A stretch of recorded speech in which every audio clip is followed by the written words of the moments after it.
Hello everyone! Welcome back to my YouTube channel. This is me again, Drew Parmore, ang inyong fit and sexing dalagang vocad ganon. Yes na yes, live na live po tayo. So grabe po, kakaano ko pa lang po ng kahoy, kakaano pa lang ng ano dito, kapitbahay namin. Siya po yung nagpuputol po ng kahoy. Tapos yung tatay is, sinisimulan niya kaagad yung pag-construct. Ano pa yan, mga braces pa yan na mapagpapatungan po nila. Kasi mahirap pag walang mga braces. So, since nandun na po yung mga kahoy, sinimulan na ni tatay agad-agad at saka kasama niya si Don Choco na personal helper, yung labor niya si Don Choco. Kasi kailangan kasi ng ng katulong kasi yung hinahawakan ng tatay, yan, para siyang maliit na hose tapos may laman na tubig. So yan po yung parang traditional way ng mga carpenters dito sa bukid na parang pang level po ng mga height ng mga kahoy, pang level po ng mga height ng mga ng mga haligi natin, mga foundations. So yan po yung ginagamit. Tinuturo lang din po yan ng tatay ng lolo namin.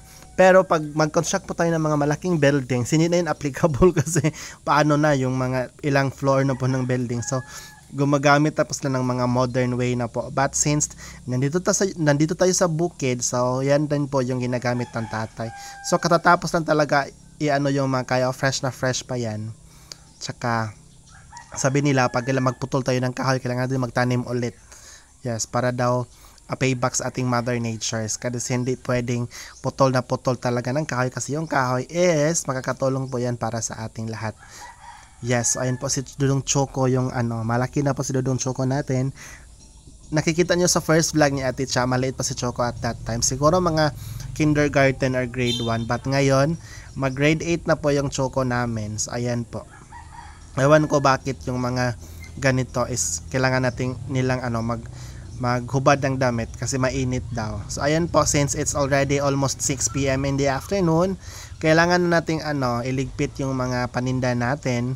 So ayan, kailangan nating i-close na yung mga windows. So since yung window natin is ganito pa, kasi ganito kasi yon nung matagal na kasi nakatayo itong natin, yung dalawang stall natin, yung dalawang spaces natin, but hindi natapos. So nabilhan ko na to ng dalawang jealousy windows, but sad to say, yung kuya ko is nagpapatay din siya ng bahay tapos wala siyang bintana. So ginawa ko, since hindi ko pa tinatapos tong yung dalawang spaces ko, binigay ko na lang muna sa kuya ko yung dalawang jealousy ko para dito. So nagagamit naman po ng kuya. So pag tong tinapos ko na to last month nung bakasyon na, so ginawa ko, nag-DIY na lang po ang tatay ng ganitong bintana, sarado.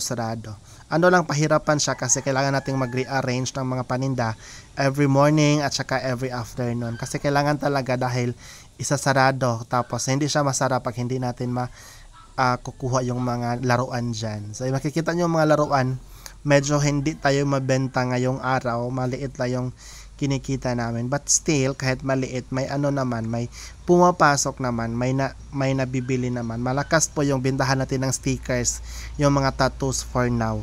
Yan po yung maraming bumibenta. Sa mga laruan hindi masyado, kasi pag sinabi kasing mga laruan, parang yung mga parents is kailangan nilang maging matipid kasi mahal yung bigas ngayon, mahal yung mga bilihin. So uunahin nila yung yung mga basic needs talaga. So yung mga laruan pang extra lang po yan, but since kumikita naman, yes.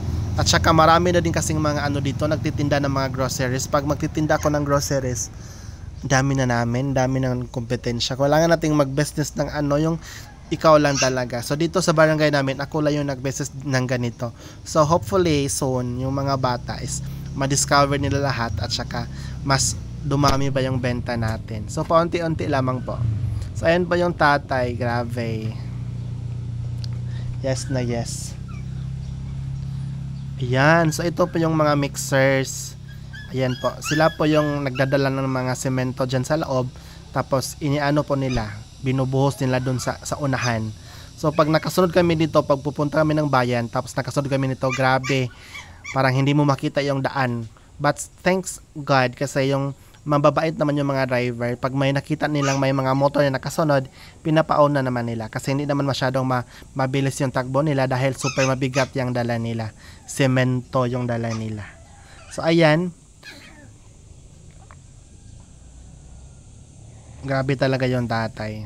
Hindi ko alam kung paano. Kahit yung haligi, hindi ko alam paano yun papatayuin niya. Very straight talaga. Kasi may mga ginagamit siya ng mga tools. Yeah, pag ako siguro parang hindi yan magiging ano yung diagonal yan. So ayan po, magliligpit na po tayo yung mga tattoos kasi inaano ko lang diyan. Nilalagyan ko lang ng mga thumbtack. So kailangan natin tanggalin, baka umuulan at saka mababasa sila. Tanggalin natin yung mga tattoo tapos ilagay natin sa loob. Ito naman hindi pa siya naubos yung bunutan natin. Nung opening day ko, yung isang bunutan ko, dalawang bunutan ko, naubos siya for one day. Grabe talaga yung mga bata. Pinag-iipunan talaga nila yung yung opening day ko. Yes. So ayan po. Ito marami nang nabili nitong isang tattoo nito. Kasi parang yan, kasi detachable yan. Yung mga bata is nagtatato. Tapos pag binabasa nila ng tubig, matatanggal ka agad. Tapos isang pad dyan, binibenta ko for 10 pesos. So, very affordable lang din naman para sa mga bata. So, isa po yan sa maraming bentahan dito sa tindahan. So, ayan. Ano ang next gagawin natin? Yes! Okay. So, yan po yung lalagyan natin ng arenola. Lalagyan natin ng sabi kasi nila, arenola dapat yung lalagyan ng mga yung mga benta natin. Yes. So ayan, pinapailaw ko na kasi yan, overnight yan kailangan para mas marami kasi yung yung mga nagtatrabaho sa kalsada. Paggabi, hinahintay nila yung mga mixers, nakatambay dyan sila sa labas. Yes. So kaya kailangan natin may ilaw para magtambay sila, kasi naga-wifi sila dyan. Nagko-connect sila sa piso wifi. So kailangan may ilaw para sila, maliwanag sila habang nagkikwentuhan sila. Muntik ko nang makalimutan yung bunutan. Hindi ko nalagay sa loob. Hindi kasi natin alam, biglang umuulan tapos mababasa talaga dyan at sayang. Marami pa naman yung piso-piso. Yes. Ayan, isasarado na po natin. Ayan, may wire pa dyan sa taas. So, isasarado natin tapos may may maliit na lock po tayo dito.